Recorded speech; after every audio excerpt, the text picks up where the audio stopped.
प्यारे दोस्तों नमस्कार, कैसे हैं आप सभी लोग? उम्मीद करते हैं आप बहुत अच्छे होंगे, स्वस्थ होंगे। प्यारे दोस्त, आज ये हमारी class Delhi police constable examination 2025 जिसका एग्ज़ाम 18 दिसंबर से प्रस्तावित है, उसके लिए हमने कंप्यूटर की प्रैक्टिस के लिए हमने एक T10 सीरीज़ लॉन्च की है और इस T10 सीरीज़ के अंदर हम हर दिन 10 क्वेश्चन के माध्यम से हम अपनी तैयारी को बेहतर बनाएँगे, हम अपनी चीज़ों को रिवाइज़ करेंगे ताकि हम एग्ज़ाम में एक अच्छा परफ़ॉर्मेंस एक और अच्छा स्कोर कंप्यूटर में कर सकें। तो उम्मीद करते हैं कि आपको ये वीडियो पसंद आएगी। आइए हमारे इस प्रैक्टिस सेट का पहला क्वेश्चन शुरू करते हैं बिना किसी देरी के। पहला क्वेश्चन है हमारा पहला क्वेश्चन है हमारा एमएस एक्सेल 365 की वर्कशीट में प्रत्येक सेल को एक सेल द्वारा पहचाना जा सकता है। किसके द्वारा पहचाना जा सकता है बताइए?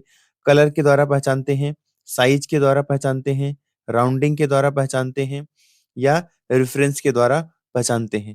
बताइए किसके द्वारा आप पहचान सकते हैं? तो इसका सही जवाब क्या हो जाएगा?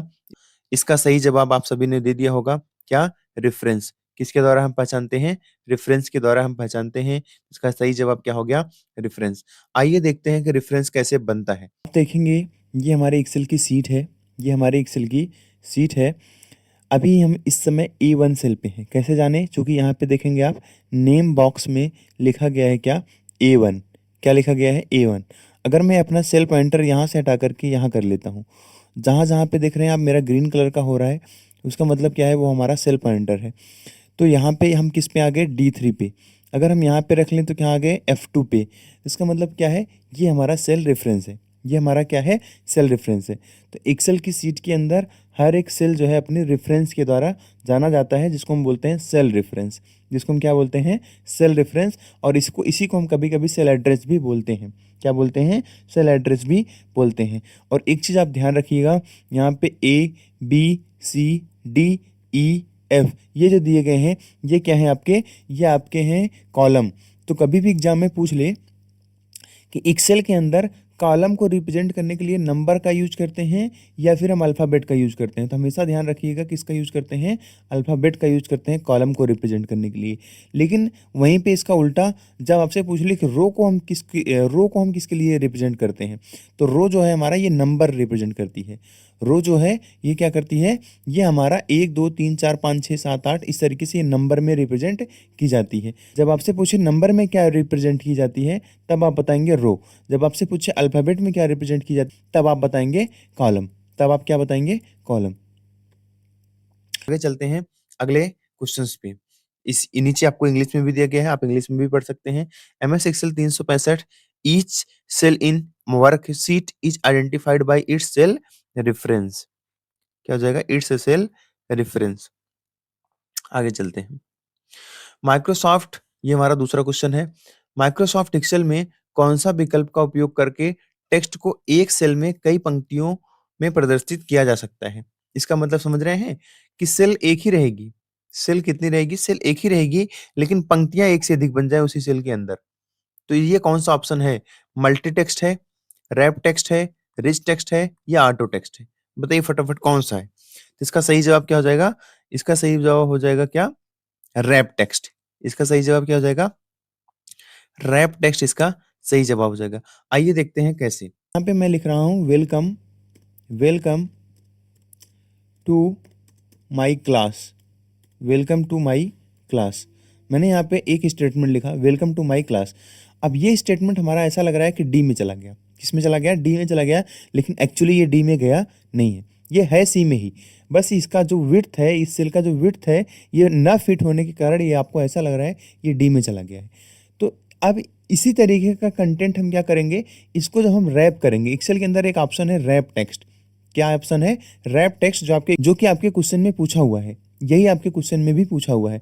जैसे अगर मैं रैप टेक्स्ट करता हूँ, आप देखिए वेलकम टू माय क्लास, ये कितने में बदल गया? ये 3 रो में बदल गया। कितने रो में बदल गया ये? 3 रो में बदल गया। वही उसने पूछा था एक सेल के अंदर मल्टीपल पंक्ति मतलब मल्टीपल रोज हम कैसे बना सकते हैं? वो कौन से ऑप्शन से बनेगा? वो बनेगा रैप टेक्स्ट से। वो बनेगा रैप टेक्स्ट से। आपको उम्मीद करते हैं ये बात समझ में आ गई होगी। इंग्लिश में यही बात दी गई है। In Microsoft Excel which option is used to display the text in multiple line within a single cell? सही जवाब क्या हो जाएगा इसका? Wrap text. सही जवाब क्या हो जाएगा इसका? रैप टेक्स्ट इसका बिल्कुल सही जवाब हो जाएगा। आगे चलते हैं। ये हमारा तीसरा नंबर क्वेश्चन है। निम्नलिखित में से कौन सा इंटरनेट रिसोर्स जैसे web page, news group, program, image आदि के विशाल डेटाबेस को संदर्भित करता है और डब्ल्यू पर जानकारी ढूँढने में मदद करता है? बताइए। अच्छा, जानकारी ढूँढने का मतलब क्या होता है? सर्च करना। अब तो आप समझ गए होंगे। वेब सर्वर है, डोमेन है, सर्च इंजन है, प्रोटोकॉल है। तो इसका सही जवाब क्या हो गया? सी ऑप्शन इसका सही जवाब हो जाएगा। किसी भी जानकारी को ढूँढने के लिए हम किसका यूज़ करते हैं? हम सर्च इंजन का यूज़ करते हैं। अब मैं एक सर्च इंजन का नाम आपको बता रहा हूँ, गूगल। मैं एक सर्च इंजन का नाम आपको बता रहा हूँ, गूगल। दूसरे सर्च इंजन का नाम आपको कमेंट बॉक्स में कमेंट करना है। और नेक्स्ट क्या है हमारा? एक ना लास्ट ऑप्शन है आपका प्रोटोकॉल। प्रोटोकॉल होता है the set of rules. The set of rules, नियमों का समूह होता है जो किसके लिए लागू होता है? कम्युनिकेशन के लिए लागू होता है। जो भी हमारा डेटा कम्युनिकेशन होता है वो किसके थ्रू होता है? वो किसी न किसी रूल को फॉलो करता है और उसी रूल को हम क्या बोलते हैं? प्रोटोकॉल बोलते हैं। ठीक है? इंग्लिश में भी पढ़ लेते हैं। Which of the following refer to a large database to internet resources such as web page, news group, programs, images ETC and helps in finding information on the W. W का पूरा नाम क्या होता है? World wide web. क्या होता है? World wide web. ठीक है? अब अगर आपसे पूछ ले डब्ल्यू का दूसरा नाम क्या होता है? तो आप बताएँगे क्या? इंटरनेट। क्या बताएँगे? इंटरनेट बताएँगे। इतनी बात आपको समझ में आई? तो उम्मीद करते हैं कि आपको ये बात समझ में आई होगी। आगे चलते हैं। एप्लीकेशन सॉफ्टवेयर में शामिल प्रोग्राम की सूचना आवश्यकताओं को पूरा करने के लिए डिज़ाइन किए जाते हैं। किसकी आवश्यकताओं को पूरा करने के लिए डिज़ाइन किए जाते हैं? अंतिम उपयोगकर्ता की, प्रोग्रामर की, ग्राहक की, टीम लीडर की। बताइए किसकी सूचनाओं को ये पूरा करने के लिए, किसकी आवश्यकताओं को पूरा करने के लिए ये डिज़ाइन किए जाते हैं? तो पहले मुझे ये बताइए कि सॉफ्टवेयर कितने प्रकार के होते हैं? सॉफ्टवेयर कितने प्रकार के होते हैं? सॉफ्टवेयर 2 प्रकार के होते हैं। पहला है आपका एक तो सिस्टम सॉफ्टवेयर, एक है आपका सिस्टम सॉफ्टवेयर, एक है आपका एप्लीकेशन सॉफ्टवेयर, एक है आपका एप्लीकेशन सॉफ्टवेयर। सिस्टम सॉफ्टवेयर का एग्ज़ाम्पल बताइए, जैसे ऑपरेटिंग सिस्टम हो गया, डिवाइस ड्राइवर हो गया, डिवाइस ड्राइवर हो गया। ये क्या है आपके? ये आपके सिस्टम सॉफ्टवेयर के एग्जांपल हैं। ये किसके एग्जांपल हैं? सिस्टम सॉफ्टवेयर के एग्जांपल हैं। ऑपरेटिंग सिस्टम जानते हैं ना, जैसे विंडोज़। आप अगर मोबाइल से क्लास ले रहे हैं तो उसमें आप देखते होंगे कि आपको एंड्रॉइड मिलता होगा। आपको क्या मिलता होगा? एंड्रॉइड मिलता होगा। अगर आप लैपटॉप से क्लास ले रहे हैं तो हो सकता है आपके पास विंडोज़ हो, मैक हो, कुछ भी हो सकता है। ठीक है? तो ये क्या है आपके? ये ऑपरेटिंग सिस्टम है। डिवाइस ड्राइवर क्या होता है? जैसे मान लीजिए प्रिंटर, आपके अगर सिस्टम में प्रिंटर है तो प्रिंटर को चलाने के लिए हमको क्या चाहिए? उसका पर्टिकुलर ड्राइवर चाहिए ताकि हमारा जो हार्डवेयर है वो क्या करे? सपोर्ट कर सके। ठीक है? अभी आपसे कभी आपसे अगर एग्ज़ाम में पूछ ले डिवाइस ड्राइवर क्या करता है? तो आप बताइएगा किसी भी पर्टिकुलर हार्डवेयर को क्या करता है? सपोर्ट करता है। किसी भी पर्टिकुलर हार्डवेयर को क्या करता है? सपोर्ट करता है, उसको ऑपरेट करता है, चलाता है उसको। ठीक है? अब बताइए एप्लीकेशन सॉफ्टवेयर जैसे हो गया एमएस एक्सेल। एमएस एक्सेल जो आप पढ़ते हैं कैसा सॉफ्टवेयर है? EXC, MS Excel, MS Word, MS Word. इसके बाद हो गया आपका पेंट, पेंट, व्हाट्सएप। ये कैसे सॉफ्टवेयर हैं सब? ये सब आपके कैसे सॉफ्टवेयर हैं? ये एप्लीकेशन सॉफ्टवेयर है। ठीक है? इतनी बात समझ में आई? इंग्लिश में पढ़ लेते हैं एक बार। Application software include programs designed to meet the information processing need of the end user. ये किसकी? इसका सही जवाब तो इसमें लगाया ही नहीं। ठीक है, इसका सही जवाब होगा अंतिम उपयोगकर्ता। क्या होगा? अंतिम उपयोगकर्ता। एप्लीकेशन सॉफ्टवेयर किसकी ज़रूरत को पूरा करता है ये? ये यूज़र रिक्वायरमेंट पूरा करता है। ये किसकी ज़रूरत को पूरा करता है? यूज़र रिक्वायरमेंट को पूरा करता है और जबकि आपका सिस्टम सॉफ्टवेयर क्या करता है? ये सिस्टम की रिक्वायरमेंट को पूरा करता है। ये सिस्टम की रिक्वायरमेंट को पूरा करता है। इतनी बात आपको समझ में आई? इतनी बात आपको समझ में आई होगी तो बहुत अच्छी बात है दोस्त और उम्मीद करते हैं कि समझ में आई ही होगी। ठीक है? आगे चलते हैं। आइए नेक्स्ट क्वेश्चन हम देखते हैं, क्या कह रहा है कि कंप्यूटर की मेमोरी पदानुक्रम में कैश मेमोरी का काम बताइए। कैश मेमोरी का काम बताइए। देखिए पहले तो हम ये जान लेते हैं सीपीयू के अंदर कितनी मेमोरी पाई जाती है। सीपीयू के अंदर 2 सबसे फास्टेस्ट मेमोरी पाई जाती है।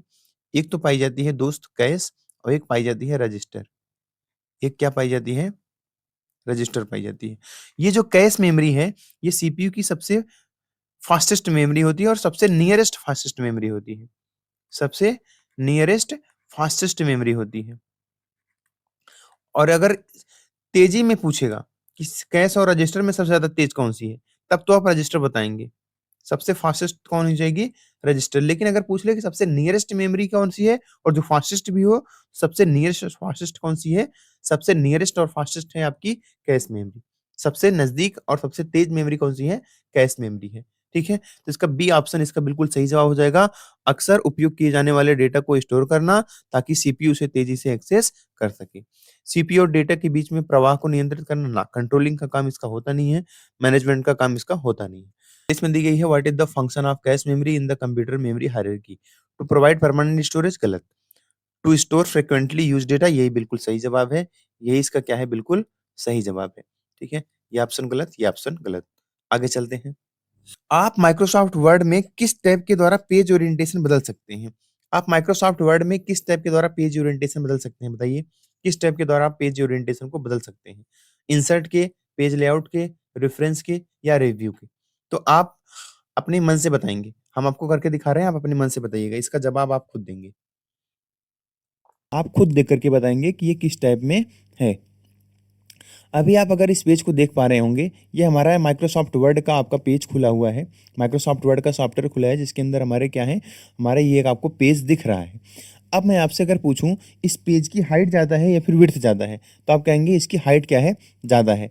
अगर मैं इसका लेआउट चेंज करूँ, अगर मैं इसको लेआउट में जाकर के इसका ओरिएंटेशन चेंज करूँ और मैं इसको कर दूँ लैंडस्केप में, तो ये किसमें आ गया? ये आ गया अब आपका, अब इसकी हाइट कम हो गई और विड्थ ज़्यादा हो गई। तो हमने इसका ओरिएंटेशन कहाँ से चेंज किया? लेआउट से। अगर मैं आपको बोलूँ मार्जिन कहाँ से चेंज करेंगे? तो भी लेआउट से। पेज का साइज़ कहाँ से चेंज करेंगे? तो भी लेआउट से।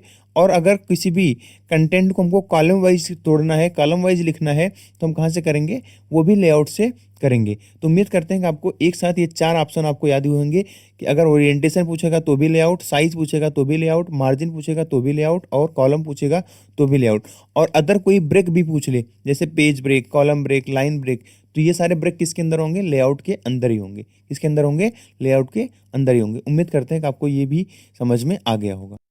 उम्मीद करते हैं कि आपको ये बात समझ में आई होगी और अब आप इसका जवाब खुद दे सकते हैं कि हम क्या कहाँ से कर सकते हैं? पेज लेआउट से इसका सही जवाब हो जाएगा। पेज लेआउट क्या हो जाएगा इसका?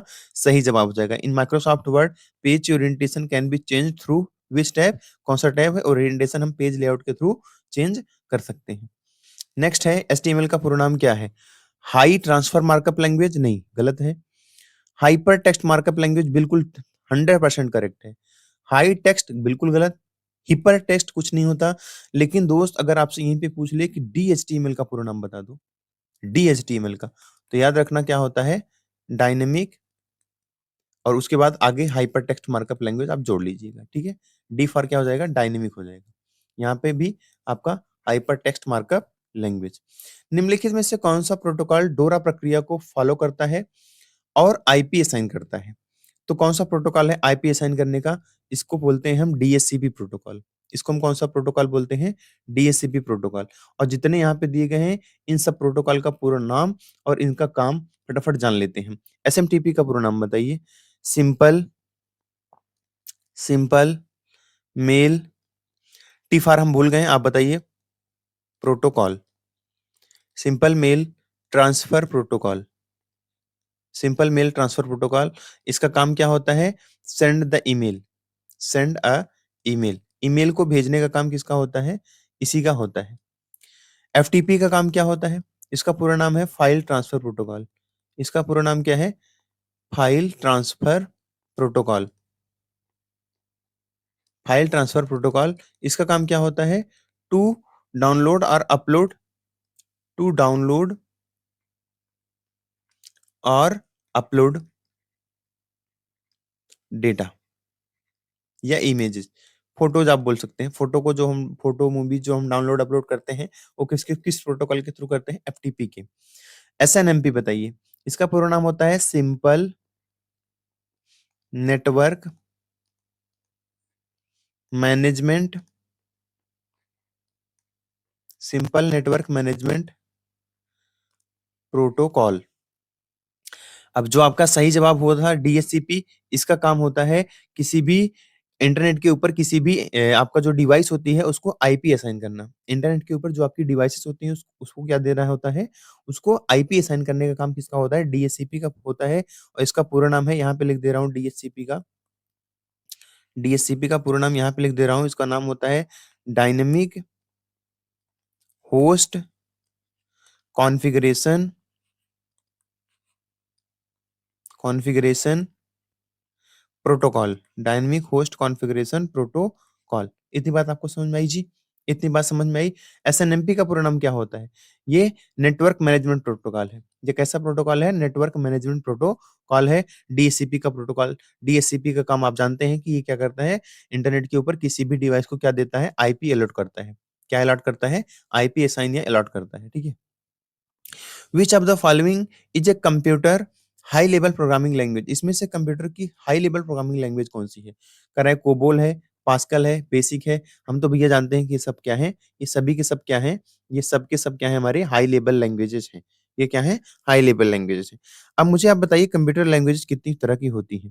तो आप कहेंगे दो होती हैं। एक तो होती है आपकी मशीन, एक होती है आपकी मशीन लैंग्वेज, और एक होती है हाई लेवल लैंग्वेज। एक होती है आपकी high level language. Machine language कौन-सी होती है? 0 और 1 की फॉर्मेट जो मशीन समझती है इसको हम बोलते हैं, और इसको कभी-कभी ना लो लेवल लैंग्वेज भी बोलते हैं। इसको कभी-कभी हम लो लेवल लैंग्वेज भी बोलते हैं, ठीक है? और हाई लेवल लैंग्वेज क्या है? जैसे सी, सी प्लस प्लस, जावा, ये सब क्या है आपकी? ये सब हाई लेवल लैंग्वेज है। ये क्या है? हाई लेवल लैंग्वेज है। हाई लेवल लैंग्वेज क्या डायरेक्टली कंप्यूटर के द्वारा अंडरस्टूड की जा सकती है? क्या ये इसके द्वारा अंडरस्टूड की जा सकती है? तो आप कहेंगे बिल्कुल नहीं अंडरस्टूड की जा सकती है। फिर क्या होगा? फिर इसके अंदर लगेंगे क्या? ट्रांसलेटर। फिर इसके अंदर क्या लगेंगे? ट्रांसलेटर लगेंगे, जिसका काम क्या होगा? हाई लेवल लैंग्वेज को क्या करना? कन्वर्ट करना किसमें? मशीन लैंग्वेज में। तो ट्रांसलेटर का नाम क्या है? एक तो है कंपाइलर और दूसरा है इंटरप्रेटर। दूसरा है इंटरप्रेटर। इंटर कंपाइलर जो होता है, ये होल प्रोग्राम को, सारे प्रोग्राम को एक ही साथ एग्ज़ीक्यूट करता है, जबकि ये क्या करता है? लाइन बाय लाइन करता है, लाइन बाय लाइन करता है। इतनी बात आपको समझ में आई? इसका सही जवाब क्या हो जाएगा? इसका सही जवाब हो जाएगा G D option. Last question है आज का आपका, which of the following is an output device? Output device इसमें से कौन-सी है? प्रिंटर है, मॉनिटर है, माउस है, बोथ है, या आपका प्रिंटर और मॉनिटर दोनों हैं। तो बिल्कुल सही कह रहा है ये, प्रिंटर और मॉनिटर दोनों कैसी डिवाइसेज़ हैं? आउटपुट डिवाइसेज़ हैं। ये दोनों कैसी डिवाइसेज़ हैं? आउटपुट डिवाइसेज़ हैं। और माउस कैसी डिवाइस है? माउस आपकी इनपुट डिवाइस है। अब आप हमको 2 इनपुट डिवाइसेज़ के नाम और बताइए। 2 इनपुट डिवाइसेज़ के नाम और बताइए। तो कीबोर्ड कैसी डिवाइस हो गई? कीबोर्ड आपकी इनपुट डिवाइस हो गई। और बताइए जॉयस्टिक कैसी डिवाइस हो गई? जॉयस्टिक आपकी इनपुट डिवाइस हो गई। और बताइए लाइट पेन, लाइट पेन कैसी डिवाइस हो गई? ये भी आपकी इनपुट डिवाइस हो गई। मुझे बताइए माइक कैसी डिवाइस हो गई? ये सब कैसी डिवाइसेज़ हैं?